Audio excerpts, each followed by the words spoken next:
maka dosa-dosanya yang telah lalu diampuni. Subhanallah, ini besar sekali jemaah. Betul, orang yang tidak tarawih tidak berdosa. Tidak tarawih Anda tidak berdosa, tapi Anda rugi. Tidak tarawih tidak bisa disalahkan. Terkadang orang tidak tarawih ada halangan-halangan tertentu. Habis Isya ada urusan tertentu, nggak ada masalah. Tidak berdosa, tapi rugi karena ia datangnya hanya setahun sekali, apalagi tahun lalu nggak ada.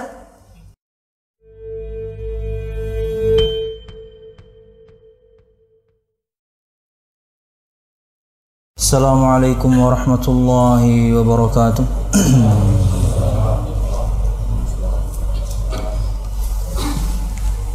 Innal hamdalillah nahmaduhu wa nasta'inuhu wa nastaghfiruh wa na'udzu billahi min shururi anfusina wa min sayyiati a'malina. May yahdihillahu fala mudilla lahu wa may yudlil fala hadiya lahu. Ashhadu an la ilaha illallah wahdahu la syarika lahu wa ashhadu anna Muhammadan abduhu wa rasuluh. Qala Allah ta'ala fil Qur'anil Karim, a'udzu billahi minasy syaithanir rajim. Ya ayyuhalladzina amanu taqullaha haqqa tuqatih wa la tamutunna illa wa antum muslimun. Ya ayuhan nasu taqu rabbakumul ladzi khalaqakum min nafsin wahidah wa khalaqa minha zawjaha wa batha minhuma rijalan katsiran wa nisaa'a wattaqullaha alladzi tasaaluna bihi wal arham innallaha kana 'alaikum raqiba. Ya ayyuhalladzina amanu taqullaha wa qulu qawlan sadida yuslih lakum a'malakum wa yaghfir lakum dhunubakum wa man yuti'illaha wa rasulahu faqad faza fawzan 'azima.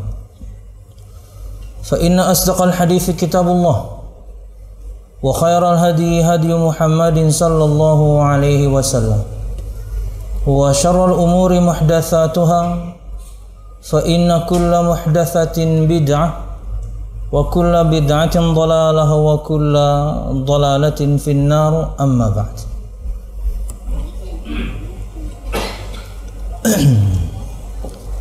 Hadirin jamaah sekalian rahimakumullah.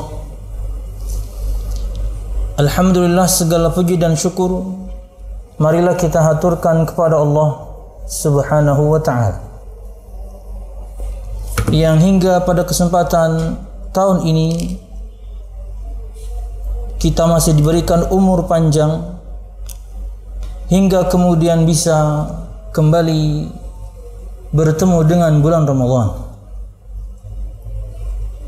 Disebutkan para ulama salafus saleh, lebih tepatnya para sahabat radhiyallahu anhu ajma'in, mereka menginginkan satu tahun penuh itu adalah bulan Ramadan. Dan disebutkan juga dari salafus salih, 6 bulan terakhir sebelum datangnya Ramadan, mereka selalu berdoa kepada Allah Subhanahu wa ta'ala agar diberikan umur yang panjang hingga bisa bertemu dengan bulan Ramadan. Tentunya salafus salih radhiyallahu anhu ajma'in dan juga tabi'ut tabi'in dan selanjutnya rahimahumullah subhanahu wa ta'ala, mereka mempersiapkan diri minimal itu sejak bulan Rajab. Disebutkan mereka mempersiapkan diri untuk datangnya Ramadan itu sejak bulan Rajab. Kata mereka, berpuasa itu layaknya seorang petani. Ramadan itu bulan untuk mencapai hasil. Kalau pertanian itu apa namanya? Panen. Ramadan itu tempatnya panen, waktu-waktunya panen. Menanamnya itu sejak bulan Rajab. Dan kemudian mengerjakan ladangnya itu di bulan Sya'ban. Makanya Nabi Muhammad SAW paling banyak berpuasa selain bulan Ramadan itu di bulan Sya'ban. Disebutkan oleh Aisyah radhiyallahu anha hingga mencapai hampir 1 bulan. Dan Nabi Muhammad SAW tidak melakukannya sebanyak itu berpuasa di bulan yang lain. Kenapa? Ya itulah waktu bekerja. Mungkin kalau bahasa kita sekarang ya latihan. Agar nanti ketika masuk bulan Ramadan kita betul-betul siap. Siap dalam artian bukan berarti fisiknya doang yang siap. No. Tapi ilmu. Siap dengan ilmunya. Faham seseorang akan fikih puasanya. Apa yang rukun, apa yang wajib, apa yang sunnah, apa yang dibolehkan, apa yang terlarang, apa yang makruh. Kalau belajarnya kemudian ketika masuk bulan Ramadan baru belajar, telat. Ramadan itu tempatnya atau waktunya panen. Sudah siap kita 2 bulan, ya fisik ya ilmu. Ramadan kita hajar semuanya untuk beramal saleh. Memaksimalkan amal saleh yang di hari-hari biasa mungkin kita kurang maksimal. Contoh seperti salat tarawih ini. Makanya tema kultum kali ini adalah keutamaan salat tarawih.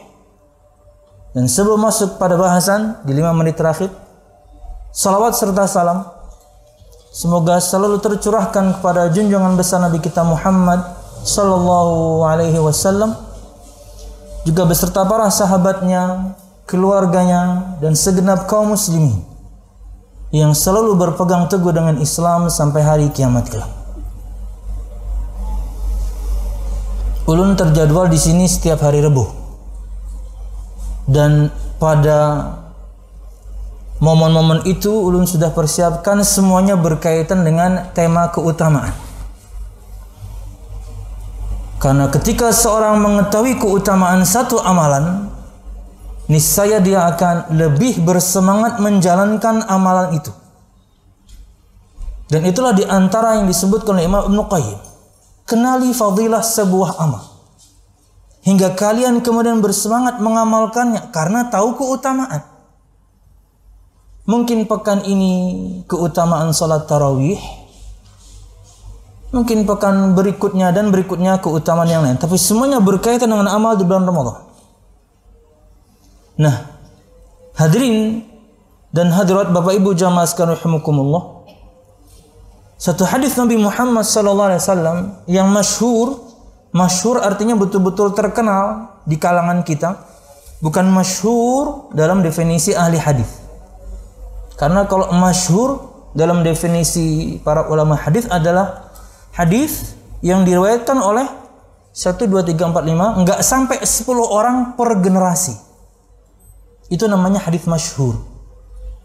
Dan itulah hadis rata-rata hadis Nabi Muhammad SAW. Tapi kalau nama hadisnya aziz itu per generasinya 2. Cuma 2 perawi. Nah, ada lagi kemudian hadis yang jenisnya gharib. Itu per generasinya cuma 1. Mungkinkah? Mungkin. Apakah kita mengamalkan? Ya semua kita mengamalkan. Hadis innamal a'malu binniyat itu hadis gharib. Hanya Umar bin Khattab radhiyallahu anhu yang meriwayatkannya. Dan hanya 1 orang tabi'in, tabi'ut tabi'in hingga ke Imam Bukhari. Cuman 1. Kita amalkan kok.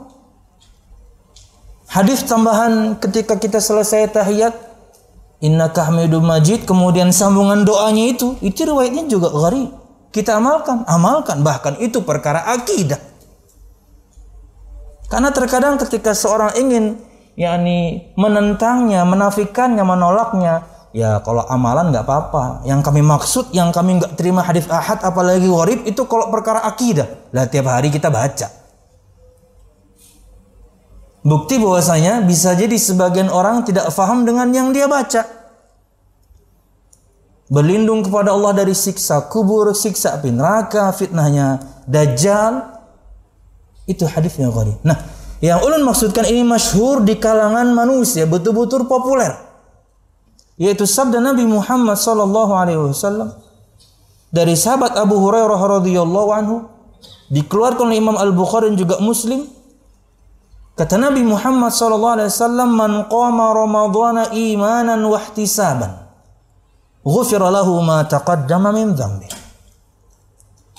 Hafal sudah kita hadis ini. Dibawakan selalu insyaallah hadis ini di momen-momen Ramadan. Yang artinya adalah barang siapa melakukan qiyam Ramadan. Qiyam Ramadan maksudnya salat tarawih. Salat tarawih dari kata bahasa Arab rawah yurawihu, tarawih salat yang ada istirahatnya. Salat santai. Jadi dari definisi saja salatnya itu santai. Ada orang salat tarawih 23 rakaat 7 menit. Itu santai dari Hong Kong.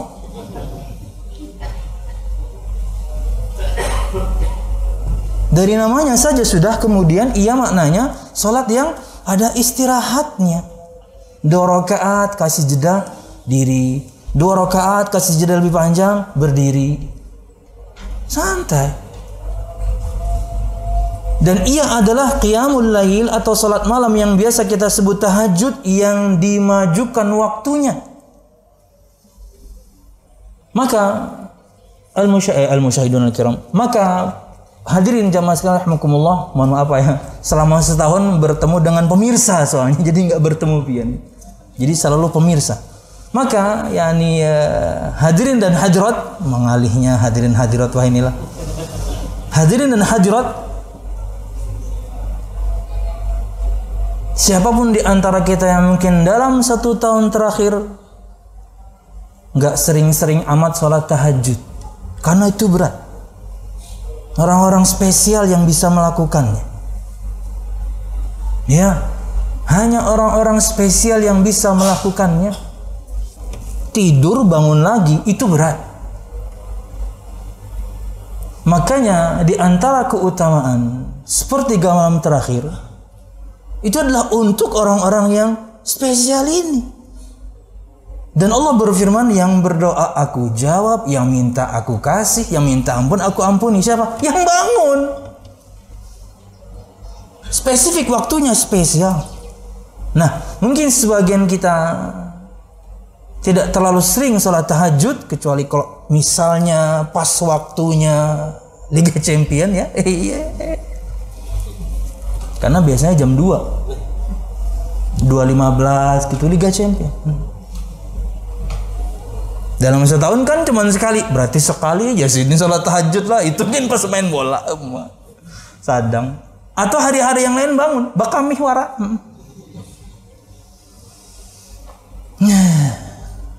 Maka maksimalkan sekarang. Inilah kemudahan Islam, keistimewaan agama Islam, keistimewaan umat Nabi Muhammad SAW.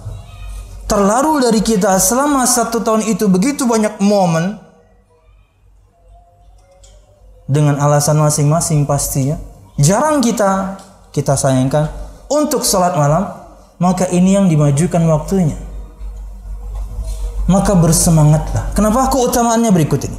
Barang siapa yang melakukan qiyam Ramadan, tahajud di hari biasa namanya, di bulan Ramadan namanya tarawih. Imanan wa ihtisaban, karena iman, keyakinan.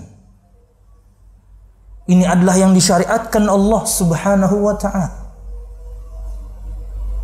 Ini kesempatan yang Allah Subhanahu wa ta'ala berikan untuk kita maksimalkan. Wa ihtisaban, dan mencari pahala.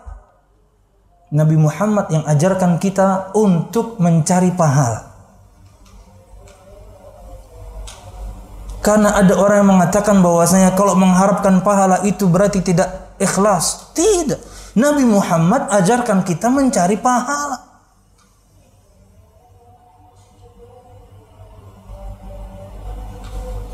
Bukan orang yang kemudian beribadah tidak ada tujuan. Muslim beribadah tujuannya jelas, menggapai ridha Allah, pahala itu. Perhatikan keutamanya, kata Nabi Muhammad SAW, "Ghufira lahu ma taqaddama min dzambih." Maka dosa-dosanya yang telah lalu diampuni. Subhanallah, ini besar sekali jemaah. Betul, orang yang tidak tarawih tidak berdosa. Tidak tarawih Anda tidak berdosa, tapi Anda rugi. Tidak tarawih tidak bisa disalahkan. Terkadang orang tidak tarawih ada halangan-halangan tertentu. Habis Isya ada urusan tertentu, nggak ada masalah. Tidak berdosa, tapi rugi karena ia datangnya hanya setahun sekali. Apalagi tahun lalu nggak ada. Walaupun misalnya tahun lalu tidak ada, akhirnya mungkin sebagian ibu-ibu atau bahkan banyak ibu-ibu akhirnya dia tahu kemampuan suaminya jadi imam. Ada yang subhanallah, bagus juga lakiku nih, lebih lantang pada Ustaz Farhan suaranya aja. Atau mungkin yang sebaliknya, ada bapak, lakiku terbaik pokoknya. Walaupun terbata-bata. Memang para wanita harus seperti itu yang ada di benak mereka, pemirsa. Pemirsa, hadirin. Perempuan itu harus seperti itu yang ada di benak mereka. Lakiku, suamiku, laki-laki terbaik. Coba kita sering bahas kan tentang Ummu Salamah, bagaimana dia memuji suaminya ketika meninggal. Enggak ada yang lebih baik daripada suami saya. Seperti itu seharusnya wanita. Dengan begitu banyak kekurangan. Tapi laki-laki kalau sudah bertanggung jawab, itulah kemuliaan yang Anda miliki. Dengan istrinya dia bertanggung jawab menafkahi anaknya, dia didik, dia sekolahkan yang terbaik yang dia bisa kemudian. Harus seperti itu. Tapi kata Ummu Salamah, ketika Abu Salamah meninggal, dia memuji, tidak ada laki-laki yang lebih baik daripada suami saya. Dia adalah laki-laki pertama yang hijrah. Waktu ke Habasyah itu kan laki-laki cuma 12, perempuan 4.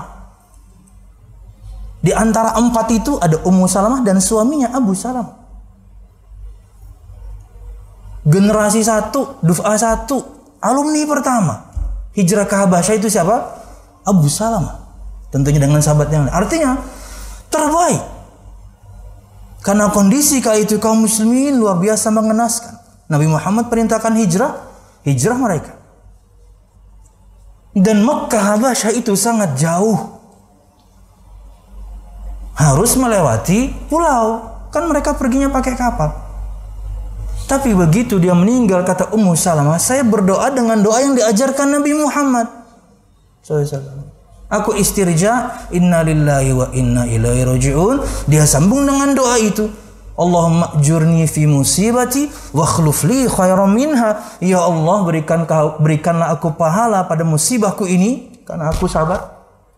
Hatiku tenang, lisanku tidak mencela, mencaci maki Allah. Anggota tubuhku juga tenang, tidak tampar-tampar wajah, robek-robek baju. No.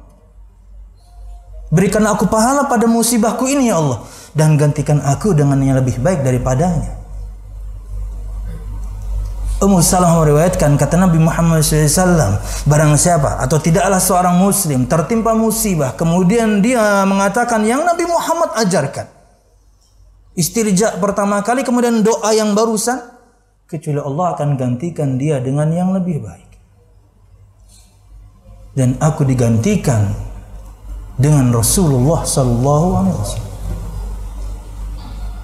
Tapi hukum asalnya seperempuan tuh harus begitu dulu. suamiku yang terbaik. Mungkin bacanya masih terbata-bata. Itulah momen kemudian kita memperbaiki bacaan. Walaupun kemarin dadakan, Covid-nya datangnya nggak bilang-bilang. Coba bilang dari awal kan, saya mungkin bulan depan masuk Banjarmasin nih, ya itu siap-siap lah. Mungkin akan dilarang tarawih itu, kamu akan sholat di rumah. Kan enak kalau seperti itu ya. Kita bisa persiapan jadi imam. Ya kul-kul nggak apa-apa lah. Rakaat pertama Yasin, kaget bininya. Bila hafal Yasin lakiku nih. Allahu Akbar.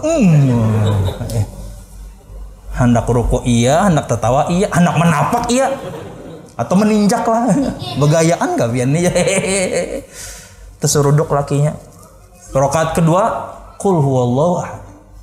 Rakaat berikutnya kayak yang tadi tuh Hamim. Mantap. Atau yang lebih awal tadi Ustadz baca yang kelat Isya, Kaf ha ya ain shad. Ini wah kisah Nabi Zakaria lawan Nabi Yahya nih mantap tuh Bang. Allahu Akbar. Tinjaknya pulang lakinya. Enggak ya. Ya minimal kita bisa lah ya. Artinya dari An-Nas ke atas tuh ya hafalkan 8 diantaranya. Plus Sabihis dan Kuliah ya. Wallahu a'lam bishawab. Nah, jangan sekali rahimakumullah. Keutamaannya dihapuskan untuknya dosanya yang telah lalu. Kalau melihat zahir sabda Nabi Muhammad, ya semuanya. Ma itu untuk umum, ma yufidul umum. Apa-apa yang telah lalu berarti semua. Subhanallah. Tapi kata Imam Nawawi, yang kecil-kecil saja. Karena jika dosanya adalah dosa-dosa yang besar, maka harus dengan pertaubatan kepada Allah baru diampuni. Dan jika dosa-dosanya berkaitan dengan kezaliman kita kepada sama anak Adam, ya harus diselesaikan dengan orangnya. Nah, dosa besar tidak bisa dihapuskan dengan tarawih doang. Kalau dosa besarnya berkaitan dengan pelanggaran kita kepada Allah, kewajiban yang kita tinggalkan, atau kemaksiatan yang kita terobos, kita bertobat kepada Allah Subhanahu wa Ta'ala dengan memenuhi persyaratan taubat. Tapi kalau berkaitan dengan hak anak manusia, urus sama orangnya. Jadi yang dihapuskan yang kecil-kecil, yang besar harus taubat. Tidak bisa dosa zina dengan salat tarawih terhapus. No, nggak bisa. Dosa ngutang nggak bayar-bayar, lunas lon tarawih. Karena kau, untung akan pian lon haji. Kau bilang bayar ya, aku sudah tarawih semalam juga. Apa hubungannya? Hapus sudah, aku aja kada membayarnya aja. Tunjul sidin di dahi. 2. Di antara keutamaan salat tarawih disebutkan dalam sebuah riwayat dari sahabat Abu Dzar Al-Ghifari radhiyallahu anhu, Nabi Muhammad sallallahu alaihi wasallam bersabda, "Man qama ma'al imami hatta yansarif, kutiba lahu qiyamu lailah." Ini luar biasa. Dalam sebuah hadis yang dikeluarkan oleh Imam An-Nasa'i dan yang lainnya, kata Nabi Muhammad SAW, barang siapa yang salat bersama imam hingga selesai. Agak pian semua sekarang nih, Masya Allah. Makanya hadirin dan juga pemirsa, keputusan kayak di Masjidil Haram tarawih hanya menjadi 11 karena mereka biasanya 2-3. Itu keputusan yang tepat untuk memangkas waktu lamanya kita berkumpul. Itu juga kemudian ulun berikan masukan kepada DKM MIS atau juga DKM sini misalnya. 30 menit cukup. 30 menit cukup. Artinya kalau misalnya di hari-hari tarawih biasa satu rakaatnya 1 halaman, maka mungkin sekarang setengah halaman saja, supaya 30 menit selesai. Barang siapa yang salat bersama imam sampai selesai, karena orang yang akan diberikan untuknya pahala itu kan, maka ditulis untuknya pahala qiyam 1 malam itu kalau sampai selesai bersama imam masjid itu. Walaupun mungkin mereka bergantian, kayak ulun tadi bagian pertama Beliau bagian tengah sampai selesai. Ya, tapi sampai selesai di imam masjid itu. Jadi jangan separuh-separuh. Kalau memang pengen nanti salat tahajud di tengah malam, sekalian aja Anda undur. Salat Anda sendirian dengan witirnya. Wallahu a'lam bishawab. Jamaah sekalian rahimakumullah. Dan salat tarawih disebutkan di beberapa mazhab di antara salat sunnah yang paling utama. Karena dia khusus, spesial dan datangnya setahun sekali. Maka sangat merugi kepada siapapun yang meninggalkannya. Maka siapapun di antara pian yang punya uzur lah, silahkan, no problem. Habis isya selesaikan hajat pian. Tapi kalau tidak ada, bismillah. Dengannya dosa-dosa diampuni, yang besar harus dengan taubat. Dengannya kita ditulis pahala qiyamul lail semalam suntuk. Wallahu a'lam bishawab. Semoga Allah Subhanahu wa taala berikan kepada kita selalu kesehatan, hingga dengannya kemudian kita mudah menjalankan ibadah kepada Allah Subhanahu wa taala. Amin ya rabbal alamin. Dan ya Allah, berikan kepada kami kelapangan hati dan jiwa untuk menjalankan perintah-Mu dan meninggalkan larangan-Mu. Amin ya rabbal alamin. Subhanakallahumma bihamdika asyhadu an la ilaha illa anta astaghfiruka wa atubu ilaik. Assalamualaikum warahmatullahi wabarakatuh.